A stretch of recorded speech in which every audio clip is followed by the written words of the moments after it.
పవన్ కళ్యాణ్ గారికి కూడా సూటిగా చెప్తున్నాను, తొక్కి పట్టి నారదీస్తాను అనేదో పెద్ద డైలాగ్ చెప్పాడు. సినిమా డైలాగులు చెప్పకూడదని చెప్పిన వ్యక్తికి మరి ఈయన ఎలక్షన్ ముందు ఊగిపోయి చెప్పిన సినిమా డైలాగులు ఏంటి? ఈ రోజు అధికారంలోకి వచ్చిన తర్వాత మనిషి కనిపించకుండా షూటింగ్లు డబ్బింగ్లు చేసుకుంటూ తిరుగుతున్నది ఏంటి అని అడుగుతున్నాను. ఒక పార్టీ పెట్టింది రాష్ట్ర ప్రజల కోసమా లేదా షూటింగ్లు చేసుకోవడానికా? ఈ రోజు మీకు డిప్యూటీ సీఎం పోస్ట్ ఇచ్చింది షూటింగ్లు చేసుకోవడానికా, ఈ రాష్ట్ర ప్రజల్ని కాపాడటానికా? ఈ రోజు సుగాలి ప్రీతి కేసు గురించి మీరు మాట్లాడింది, ఈ రోజు అధికారంలోకి వచ్చాక పట్టించుకోకుండా కనీసం వాళ్ళ తల్లికి అపాయింట్మెంట్ ఇవ్వకుండా మీరు తిరుగుతున్నది అందరూ చూస్తున్నారు.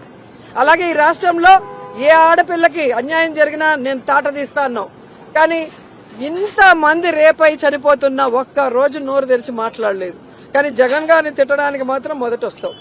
సో ఈ రాష్ట్రంలో ప్రజాగలం పేరుతో చంద్రబాబు నాయుడుతో కలిసి మీరు సంతకం చేసి ఈ రోజు ఏవి ఇవ్వకుండా ఈ ప్రజల్ని మోసం చేసినందుకు, ఈ రాష్ట్రంలో ఆడపడుచులకి అండగా నిలబడకుండా వాళ్ళు చచ్చినా రేప్ కాబడినా వాళ్ళకిచ్చిన వెల్ఫేర్ స్కీమ్స్ ఇవ్వకుండా మోసం చేసిన గమ్మునున్నందుకు మిమ్మల్ని, చంద్రబాబు నాయుడిని, హోంమంత్రిని, లోకేష్ ని రాష్ట్ర ప్రజలు తొక్కి పెట్టి